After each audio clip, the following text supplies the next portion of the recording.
Hello, I'm Isaac Hayes III, founder and CEO of Fanbase. Listen to what I'm about to tell you. The window to invest in Fanbase is closing. We've raised over $10.6 million of our $17 million goal. That means there's room for less than 6,370 people to invest in Fanbase for the average amount. The minimum to invest in Fanbase right now is $399. That makes you an owner in Fanbase today. Go to startengine.com/fanbase to invest. Why?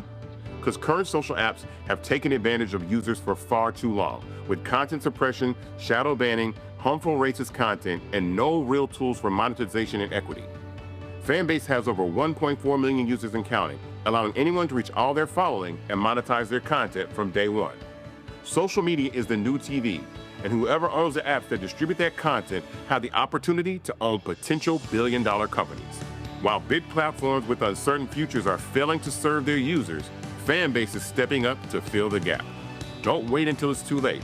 Invest now, invest for yourself and your future. Go to startengine.com/fanbase and own the next generation of social media.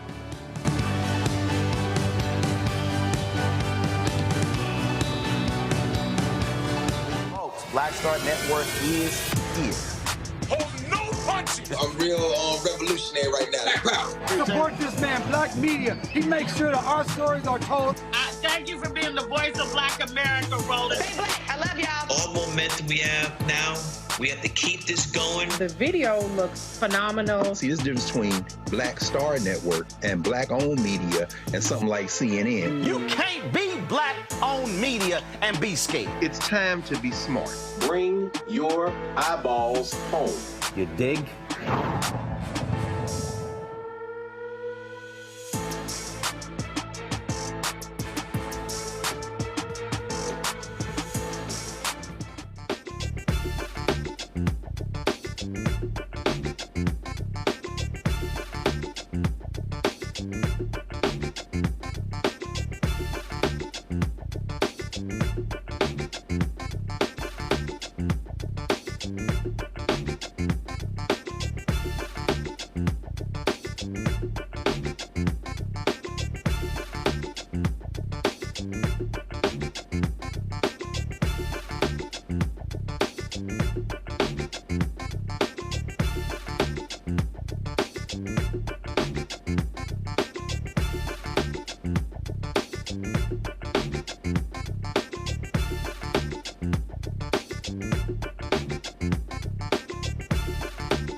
Folks, today is Tuesday, July 29th, 2025, coming up on Roland Martin Unfiltered, streaming live from the Black Star Network. It's amazing how Republicans continue to freeze out the elected representative in Tennessee, right there in Nashville, from actions happening in his own district. We'll talk with Tennessee State Rep Justin Jones about how he's been frozen out again at something dealing with the Nashville airport. Senator Cory Booker challenges Democrats to stand up to Donald Trump. Okay, but those are words. We need to actually see some action. Also on today's show, Trump administration continues their total destruction when it comes to the environment. We'll tell you this massive deregulation effort they have planned. And also, it's amazing what happens when you hire Trump folks and you just get your cases dismissed. The Department of Justice has fired an antitrust lawyer who had the audacity to fight on behalf of regular, ordinary people and not billionaires. Oh yeah, I gotta unpack that for you. Plus, tonight's Marketplace, we'll talk to a sister who's created a Black-owned puzzle company and a golfing legend honored at the Original T Golf Classic. We'll tell you all about her. It's time to bring the funk on Roland Martin Unfiltered. On the Black Star Network, let's go. He's got it. Whatever the miss, he's on it. Whatever it is, he's got the scoop, the fact, the find. And when it breaks, he's right on time and it's rolling. Best believe he's knowing. Putting it down from sports to news to politics. With entertainment just for kicks, he's rolling. It's on go, roll, roll, y'all. It's Roland Martin, rolling with Roland now. He's funky, he's fresh, he's real, the best, you know he's Roland Martin now.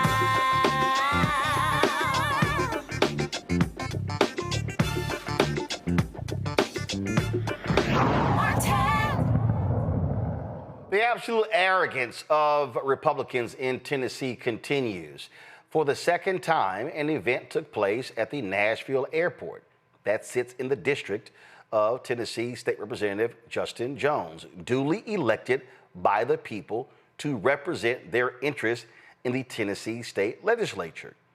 Well, just yesterday, there was this big announcement with the governor of Tennessee, as well as Elon Musk company, creating this private passenger pathway to the airport. And Jones was refused entry into this announcement. Justin Canoe, the Tennessee Holler, actually shared this video with us. Watch.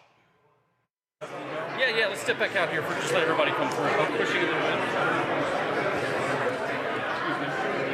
This project is in my district. In this airport where we are is my district as well. I understand. So I'm here to get information from my constituents. Casey Sellers, the governor's comms person. Okay. And that's who I might call to let know I was coming. Okay. What is your name, sir? Hey, I'm Nathan Butcher. What is your role? So I work with Altitude Ventures. Is this a part of the state of Tennessee? I understand what you're saying. It is definitely. Can you hold on for just 1 second? I'm here in my oversight capacity. I know. I understand. I was elected to represent the people, 75,000 people who live on Murfreesboro Pike, who live around the airport. I'm responsible for the list, and I'm just trying to be respectful to my role. That's all. I'm not trying to be disrespectful to you. As a representative of this district, are you saying that I cannot go to this event? No, I'm not saying it has to do with you being a representative. I'm just saying I just need to check the list and make sure. I'm not being rude. I want you to understand. I know who you are, and I respect you. I've talked to you before. We've met. I have not met you, sir. Tell me your last name.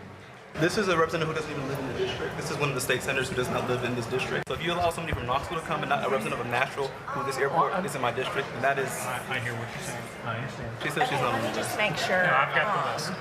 And my husband's with me. I know. I'm going to get you a wristband. Okay, thank you. Thank you. Well, just, excuse me, sir. I'm a lawmaker just like this lawmaker here. This is a private event. Sir, this is my district. And if we allow us, this is a private event. This is about a public partnership. Murfreesboro Pike is in my district. This airport's in my district. Sir, this is a private event. I should not let you through. Can we go talk? You just let somebody she's from on Knoxville. the list. She wasn't on the list. She is on the list. Didn't even look like your name was on the list. That's because I filled in for the lieutenant governor. Her husband was not on the list. Yes, he was. I saw the phone in your. Can you show me on your phone? If you'll come with me, I'll sit and talk to you. Why is Cameron Sexton allowed? He doesn't represent this district. Cameron, do you think they should let Jones in? It's his district. It's their event. Isn't this a state project? Isn't that why you're here? Republican lawmakers are being allowed in. This is about a state partnership. This is within our jurisdiction as lawmakers. Look, I'm just a little guy trying to do my job. Who are you? We're going to go this way if that's okay. This is about a public partnership. Gentlemen. This is how this project's being announced in secrecy and lack of transparency. I mean, this is not how government should work. Is anybody else being kept out or just black lawmakers? I know you're here doing your job. I already told you you're not on the list. That's all we have to go by is the list. But who told you I was not on the list? The people that are up there at the front. Those are lobbyists. I'm not elected to serve lobbyists. I'm elected to serve the people of House District 52. Shut it.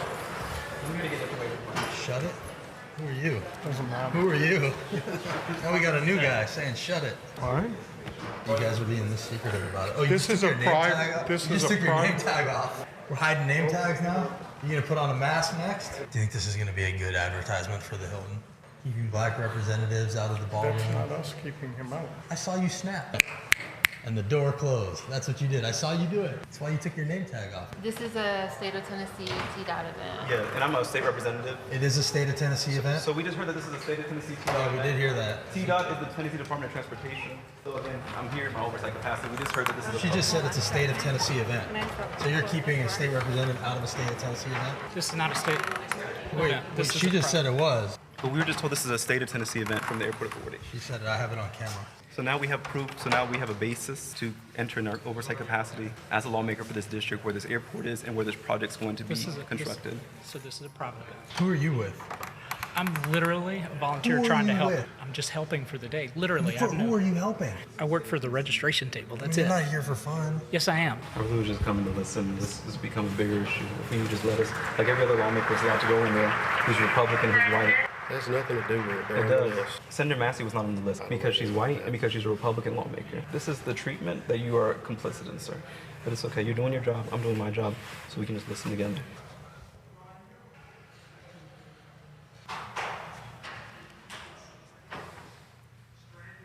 And right now the governor is speaking, announcing this project as a public partnership. A lot of my constituents have questions how this underground tunnel will impact them. And so I'm just curious to see if this project will have any way to support working people who are commuting from Antioch to downtown to be our school bus drivers, our cafeteria workers, our hotel workers. That's who our public transit should benefit, not just the wealthy and well-connected, not just tourists. I've never been told as a state lawmaker that I cannot go to a state-announced event where other lawmakers were allowed to attend. Have you ever had to keep lawmakers out before? I have not. Okay. I know you're doing your job. Who's hosting it? The state. The state? We all heard it. If this is supposed to benefit the everyday people of Tennessee, where are they? Why were they not allowed in? And why were only certain media allowed in? Why were only certain lawmakers allowed in? Because this is not about the public good, this is about the corporate good, lining the pockets of billionaires like Elon Musk, who is a danger to all of us in our democracy right now. Folks, joining us right now is Tennessee State Rep Justin Jones. Glad to have you here on the show again. I mean, this is what is first of all, it's par for the course for Republicans in Tennessee. That is a public event. That is an event that's public, paid for by taxpayers. And as you said, the governor's announcing it is a public partnership. Oh, but yeah, the representative from the actual district, yeah, you can't come. I mean, that's exactly right, Brother Roland. I think, what was most egregious about this is that this is about announcing giving away public land to a private company owned by Elon Musk.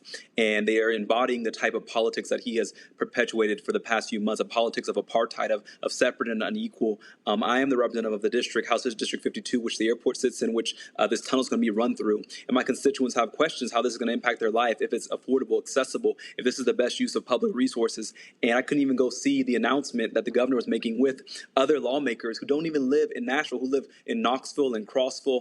We're allowed to enter, but the representative who represents that district was told, you're not invited into a public announcement of a state partnership with Elon Musk company. That's going to have implications for my constituents. And it just shows that even when we're elected, simply because I'm black, simply because I'm a young black lawmaker, I'm treated like I don't belong, that I cannot represent the voices of 75,000 people who elected me to be their voice and to fight for them and to get answers for them from this rogue, corrupt administration. So what was crazy to me is, all right, use of public land. Were you aware of this deal in the making prior to yesterday? There had been whispers, but it's all been kept secret. And you saw that this announcement was made behind a locked door with armed officers. That does not sound like a deal that's going to be in the interest of everyday people. Everything's been secret about it. As I looked at who was in that room, it was lobbyists, it was corporate leaders, not everyday people who they're saying are supposed to benefit from this. This is going to only benefit the wealthy and well-connected and tourists, not the everyday Nashvillians who are our teachers, our cafeteria workers, our bus drivers, people who live in my district. And so we were just told about this. And I was trying to see, how is this going to impact the pollution? Because we know that Elon Musk companies have a horrible history of polluting communities, particularly communities of color. How is this going to impact workers' rights and their safety if we're drilling underground underneath Murfreesboro Pike? How's that going to impact the workers? No answers. And they still have yet to give answers. Instead, they shut me out, threatened to call the police to say that I would be arrested. And again, the airport is in my district. I talked to my other colleagues. No other state lawmakers have been told that they'll be arrested for showing up to an event, a state event, as a state lawmaker who has oversight authority over the executive branch. We have oversight authority, and this was with the governor and his Department of Transportation, and yet they refused to meet with me, refused to give me information. I called them in advance to say I would be attending this. I called the airport to let them know there was no issue, and then I get there and I met with physical things. And what's crazy here, and for people who don't understand, I've covered politics my entire career. City council, county government, multiple cities, state, federal, and there is traditionally courtesy that when you have an event in a member's district, that they are notified, they are invited. It is abundantly clear that these white conservative Republicans do not give a damn about black representation. I mean, that's exactly true. And this is not the first time, Roland. Just a week ago, Kristi Noem had an event in my district at the airport about veterans. I support veterans, so I went, but I also had questions about her use of ICE terrorizing my constituents. 196 people were snatched in Nashville at the beginning of May, and we're still trying to locate them for their families, many of them. And I was threatened with being arrested by the Office of Homeland Security Police, even though I was led in by Secret Service, led in by the airport employee for the Airport Authority Board, because they're used to letting lawmakers into events in their district.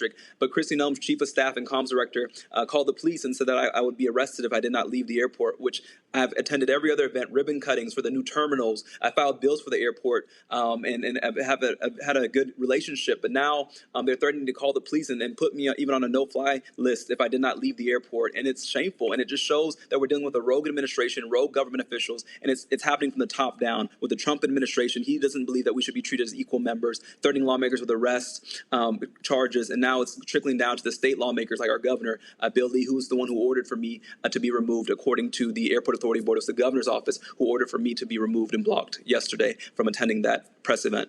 Yeah, and that's exactly who it sits with. Are there any legal options here that you have?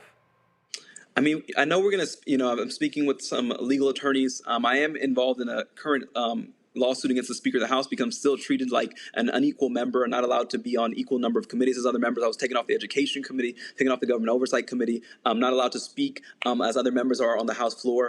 And so even after being elected, after I was expelled in April 2023 and re-elected twice, I'm still not able to represent my district. So they don't care about the will of the voters. And I want to say that when they silence me and block me, it's not about me as an individual. It's about the 75,000 people I represent in the most diverse district in the state of Tennessee. That's who they're silencing, and that's whose voices they say are not deserving of representation because they don't see us as worthy members in this vision of democracy. They don't want democracy. They want dictatorship and authoritarianism in the system of white control, because white lawmakers were allowed in yesterday. But yet I come and I'm seen as a threat because I have questions that my constituents sent me there to ask, and that's threatening to those who are corrupt and who want to hide what's happening. But as Grandma said, what's done in the dark will come to the light, and that's what's going to happen with this project as well. Well, that's also what's more offensive, that you have Republican lawmakers who themselves aren't courteous enough to say, hey, wait a minute, this is a fellow lawmaker. Normally you have collegiality, but they don't give a damn either.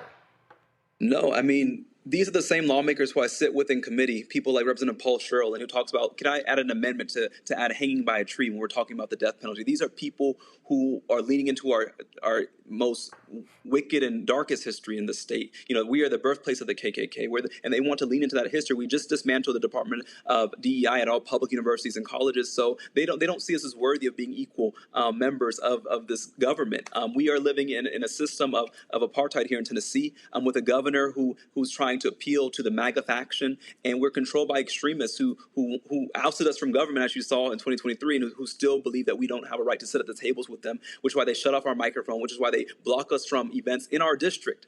They see Nashville, the community I represent, as a playground, and that we are an occupied city. They voted to cut our city council in half, voted to take over the airport authority board, voted to take over the convention board, and they're just seeing us as people to be controlled because we are the financial hub of the state. And so rather than respecting the will of the people who live here, they want to take us over and tell us that we are basically a colony, that whatever the governor says, we have to follow, and our elected representatives don't have a voice at the table. That's what it feels like. And I need people to understand when you use the word apartheid.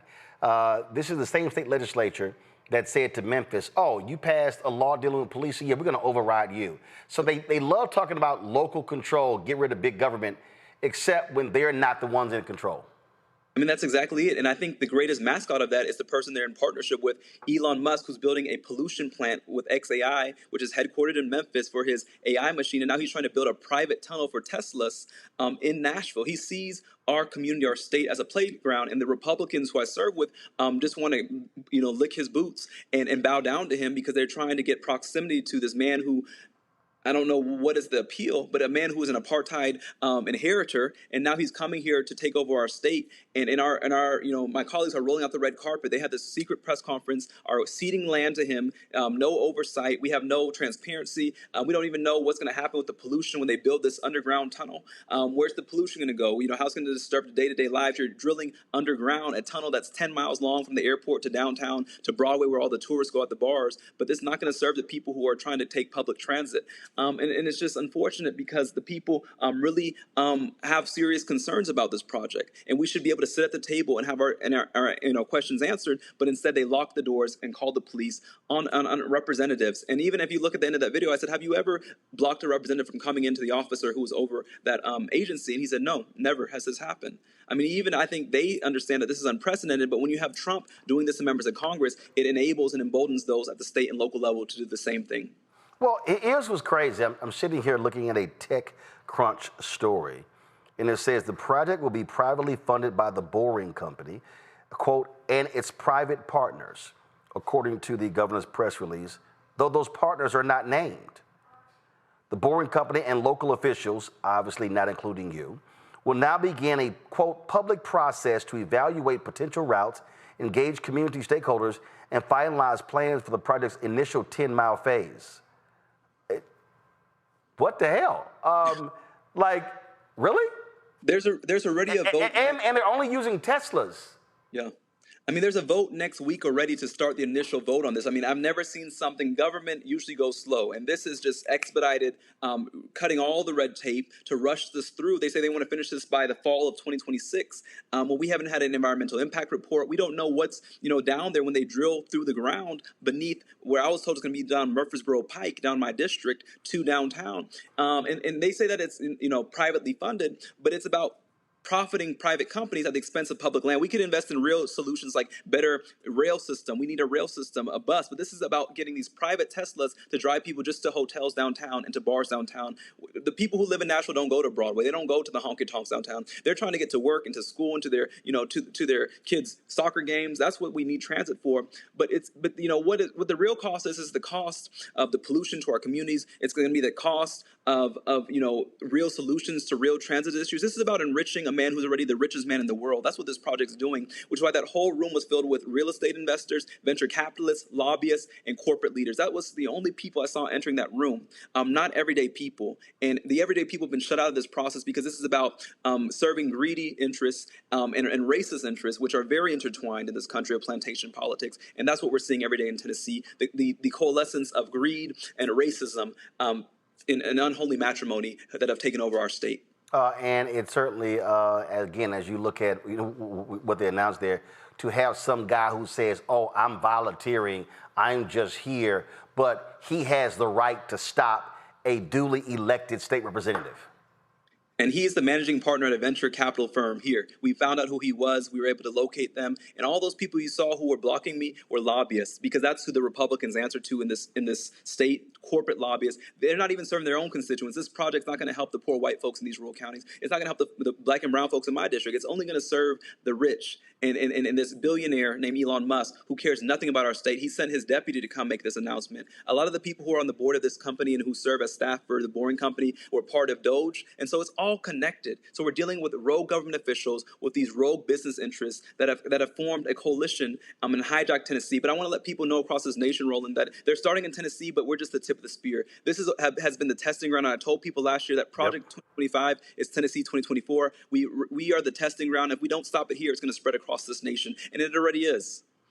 Indeed. And so we see it happening. We see no real oversight, and we see Republicans just handing the keys to land, to resources on the local level, state level, and the national level, because it's all about MAGA. And you're right. All these broke white folks in Tennessee, all these folks who need help, no, they keep voting for this crap, and they're getting screwed every time.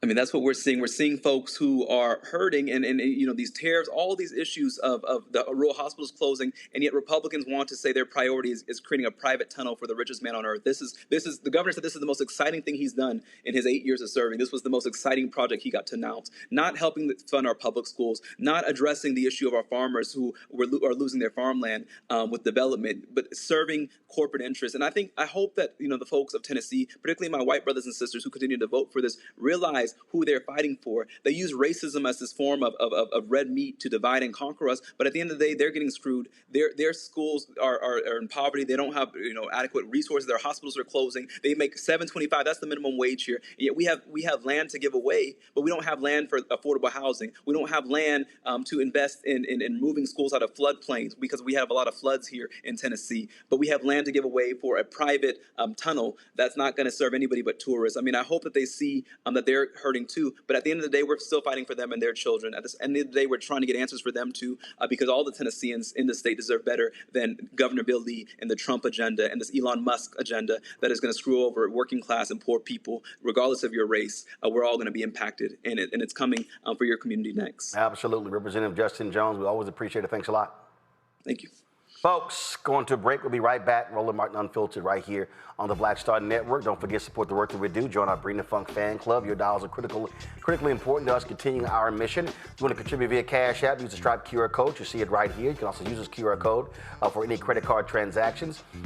Checks and money order. Make it payable to Roland Martin Unfiltered, P.O. Box 57196, Washington, D.C. 20037-0196. PayPal is R Martin Unfiltered, Venmo RM Unfiltered, Zelle, Roland at RolandSMartin.com, Roland at RolandMartinUnfiltered.com. We'll be right back. On the Black Table with me, Greg Carr. Democracy in the United States is under siege. On this list of bad actors, it's easy to point out the Donald Trumps, the Marjorie Taylor Greens, or even the United States Supreme Court as the primary villains. But as David Pepper, author, scholar, and former politician himself says, there's another factor that trumps them all and resides much closer to many of our homes. His book is Laboratories of Autocracy, a wake-up call from behind the lines. So these state houses get hijacked by the far right, then they gerrymander, they suppress the opposition, and that allows them to legislate in a way that doesn't reflect the people of that state. David Pepper joins us on the next Black Table, here on the Black Star Network. This week on The Other Side of Change. Zohran Mamdani, the New York City mayoral race, and this progressive wave that has sent such a shockwave through all of New York City and really the rest of the country. Jamal Bowman is going to help us understand what this mayoral election means and how we make sure that it translates across the nation. Can you imagine national Democrats identifying themselves as having flavor or riz or swag? Absolutely not, right? So hopefully the city does what it can in November to help resurrect this dying party and honestly just resurrect our democracy. Only on The Other Side of Change on the Black Star Network.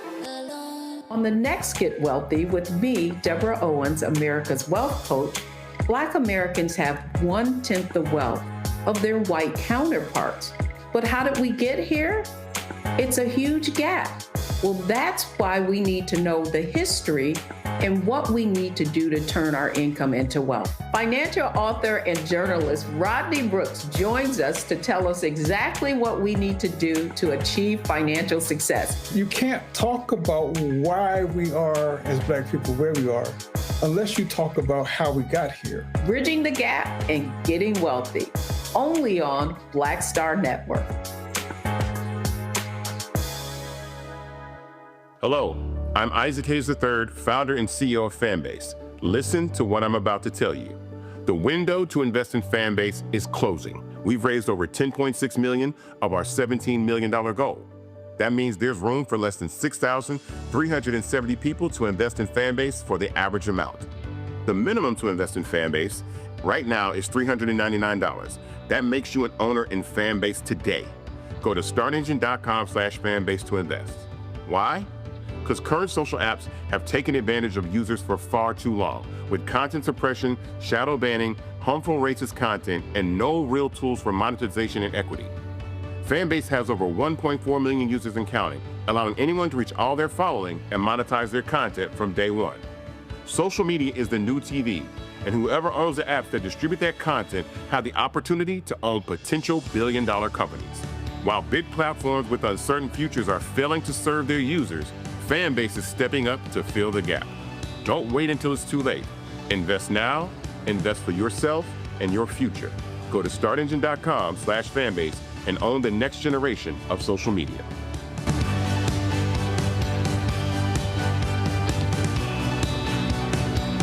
Hey, it's John Murray, the executive producer of the new Sherry Shepherd Talk Show. You're watching Roland Martin Unfiltered.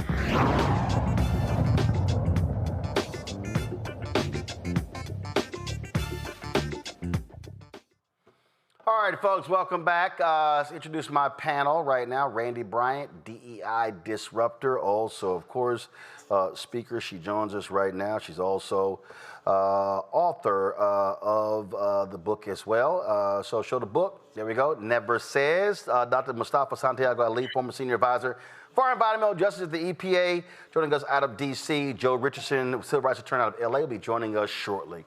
Start with you, Mustafa. Moments ago, we were just talking with Representative Justin Jones. And here he is laying out, again, how he is being frozen out, how Republicans in that state are using their power to shut him down. And because what they cannot stand is they cannot stand this black man having the audacity to challenge them on a variety of issues and to lock him out of announcements dealing with the airport, which he is the duly elected representative is in his district, is shameful. But people need to understand this is how Republicans operate when they have power. Yeah, you know, and it also is an erosion of democracy. So he has a responsibility to those who elected him. There's a platform that he ran on, and making sure that those communities are going to be protected, both from the environmental side and make sure if there are economic opportunities that they are benefiting those communities and something that those communities are asking for. So this is, you know, once again, about folks taking power away, utilizing that power for their own benefit, and continuing to keep the community there in dire straits. So once again, allow him to do his job, because evidently you all are not interested in doing yours properly, because you continue to erode and erase democracy in the hands of black folks. Well, absolutely. And Randy, they don't care, and they will do it with impunity over and over and over again. And this is why they must be challenged. They can't stand, you know, Justin Canoe, who's with Tennessee Holler. They hate him. They hate his guts because he's always there on the scene documenting these things. So, for instance, when Representative Jones was trying to attend this event with Kristi Noem, the Secretary of the Department of Homeland Security, you know, Ice Barbie, listen, he was denied there as well. He talked about, we're going to show you some of that. But again, this is a perfect example. He was escorted in by Secret Service. Turn this up. I just want to understand why we're being racially profiled, because we were allowed to come in and this gentleman says you're not welcome here. The Tennessee Highway Patrol and Department of Homeland Security of our state, he said, ask the federal government. This is the only opportunity we have to question the federal government. Again, she's in our district, in our home. This district overwhelmingly is diverse and multiracial. Every other event we've had here in the airport, we've been allowed as representatives. This is the first time I'm being told as a House representative that I'm not allowed to attend an event from the administration. We were here with Secretary Buttigieg. We were here for every event they've had at the airport. This is the first time that we're told we're not welcome here. In fact, you saw they let us in, but somebody from Secretary Noem's staff came over and said we don't want him here specifically. I'm here simply to support veterans and also because I want to get answers from my constituents who've been harassed and who've been brutalized by ICE here in Nashville. I just want to know from the Secretary, where are the people of my district? I represent the 52nd House District, which this airport sits in. It's the most diverse district in the state of Tennessee. Many of my constituents were impacted by the ICE raids. I simply wanted to just hear the Secretary support veterans and also get questions as to what happened to my constituents who were taken by ICE in the beginning of May. 196 ICE arrests, the majority of whom never committed a crime in the city of Nashville, never been charged with a crime, yet were taken, and many of them we don't know what happened to them. So I'm going to leave willingly because this is not on the police or the airport staff. This is on Secretary Noem, who refuses to answer questions, who's scared to talk to lawmakers, and who's hiding behind secrecy because she knows what she's doing is on the wrong side of history. Now you heard it, Randy. We don't want him here. Right. First, let me just applaud Representative Justin Jones because he has had to fight since he has been in office.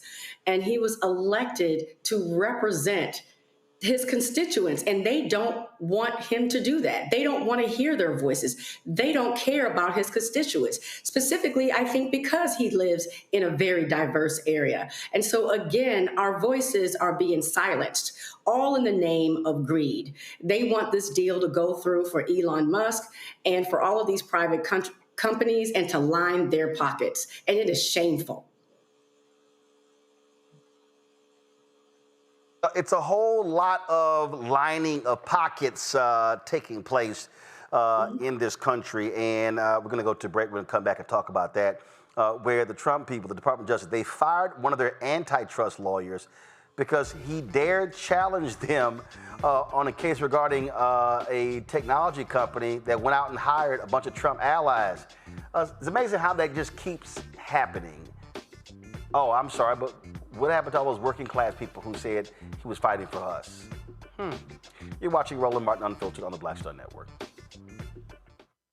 This week on the other side of change. Zohran Mamdani, the New York City mayoral race, and this progressive wave that has sent such a shockwave through all of New York City and really the rest of the country. Jamal Bowman is going to help us understand what this mayoral election means and how we make sure that it translates across the nation. Can you imagine national Democrats like identifying themselves as having flavor or riz or swag? Like, absolutely not, right? So hopefully the city does what it can in November to help resurrect this dying party and honestly just resurrect our democracy. Only on the other side of change on the Black Star Network. Next on the Black Table with me, Greg Carr. Democracy in the United States is under siege.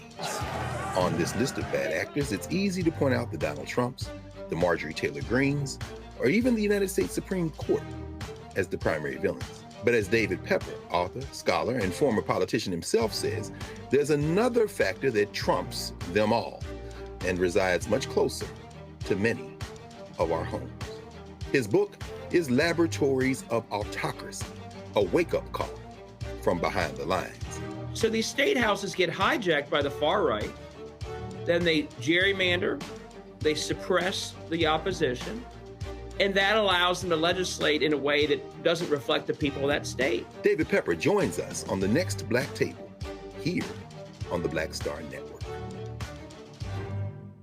Hello, I'm Isaac Hayes III, founder and CEO of Fanbase. Listen to what I'm about to tell you. The window to invest in Fanbase is closing. We've raised over $10.6 million of our $17 million goal. That means there's room for less than 6,370 people to invest in Fanbase for the average amount. The minimum to invest in Fanbase right now is $399. That makes you an owner in Fanbase today. Go to startengine.com/fanbase to invest. Why? Because current social apps have taken advantage of users for far too long, with content suppression, shadow banning, harmful racist content, and no real tools for monetization and equity. Fanbase has over 1.4 million users and counting, allowing anyone to reach all their following and monetize their content from day one. Social media is the new TV, and whoever owns the apps that distribute that content have the opportunity to own potential billion-dollar companies. While big platforms with uncertain futures are failing to serve their users, Fanbase is stepping up to fill the gap. Don't wait until it's too late. Invest now, invest for yourself and your future. Go to startengine.com/fanbase and own the next generation of social media.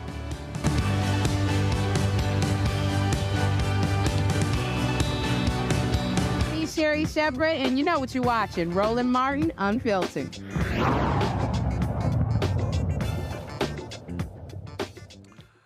Well, folks, when you start looking at what's happening in this country, especially when it comes to the poll numbers showing how abysmal Americans feel about Democrats, including African Americans. We had Adrian Shropshire on with Black Pac.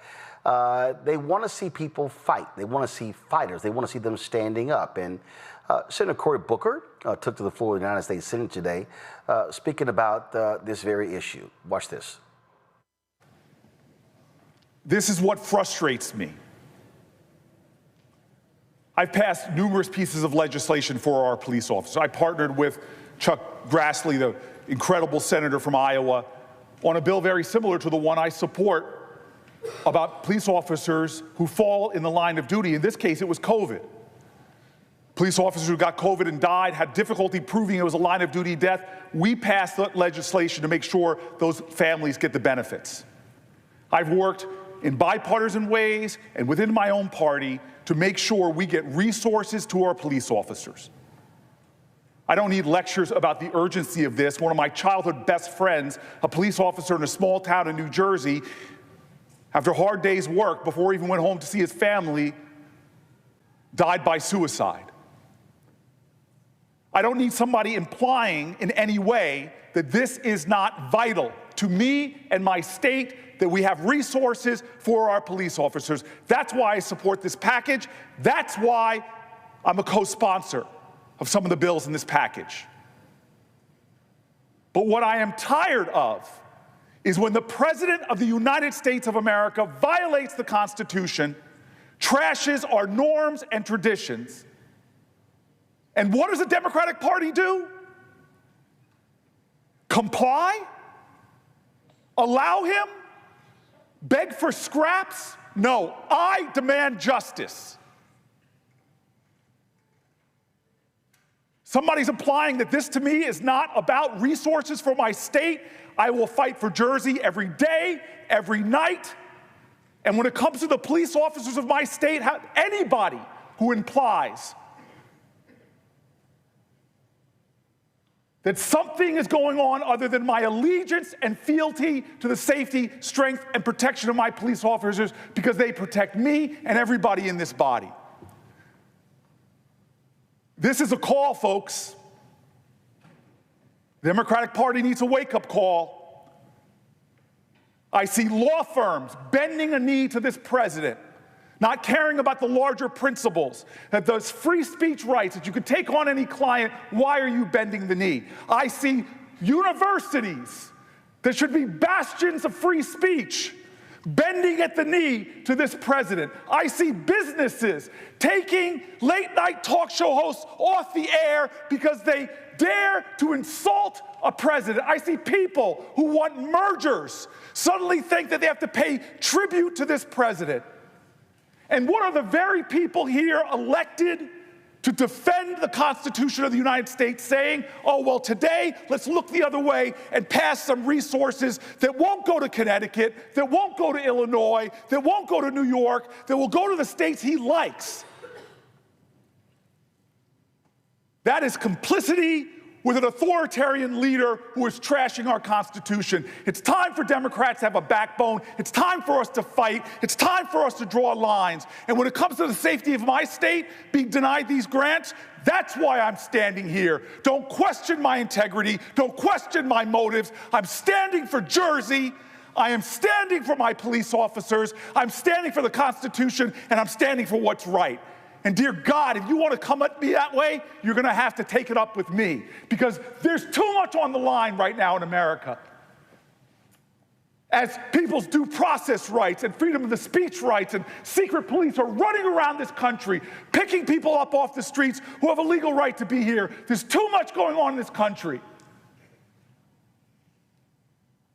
When are we going to stand together for principles that I just heard that we're agreed with? When are we going to stand together? If we don't stand as Democrats, we deserve to lose.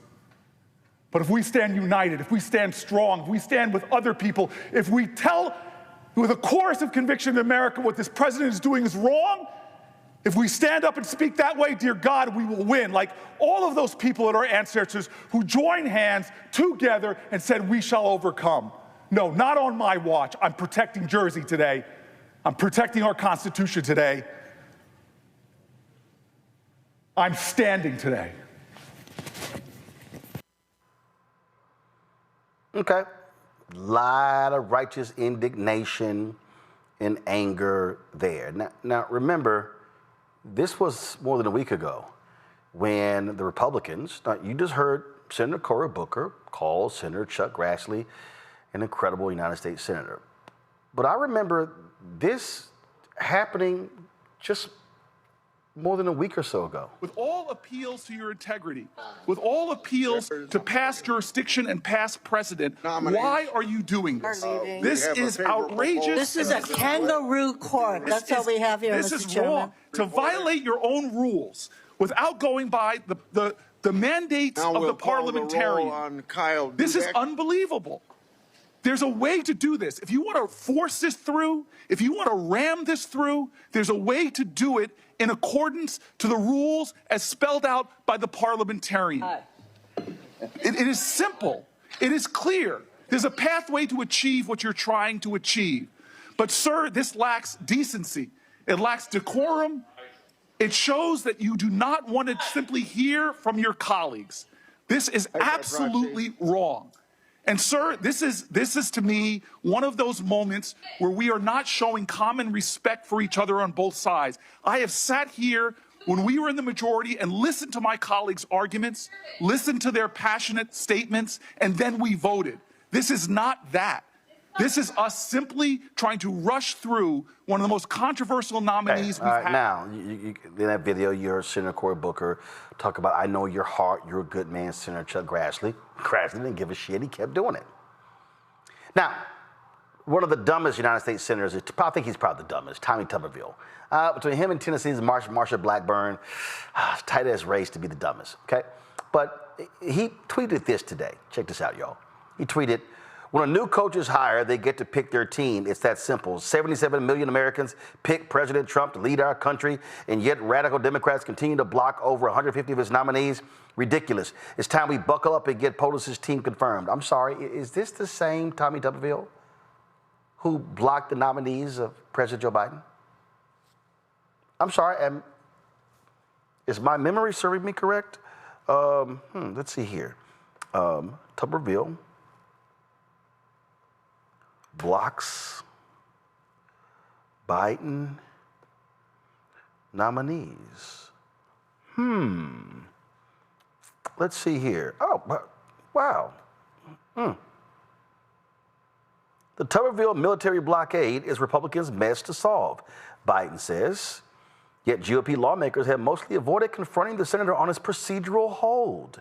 That's right here. Look at this here.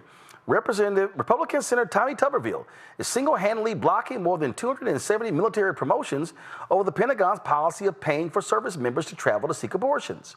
The months-long hold has already left the Marine Corps without a Senate-confirmed leader for the first time in 100 years. The Army, Navy, and Joint Chiefs will be in a similar position in a matter of weeks if the issue is not resolved. Oh, wow. Same thing. So here's my whole point. I appreciate the impassioned speech from Senator Cory Booker. I appreciate the righteous indignation and the anger. I appreciate all of that. But here's my question. How is Senator Cory Booker making Republicans pay?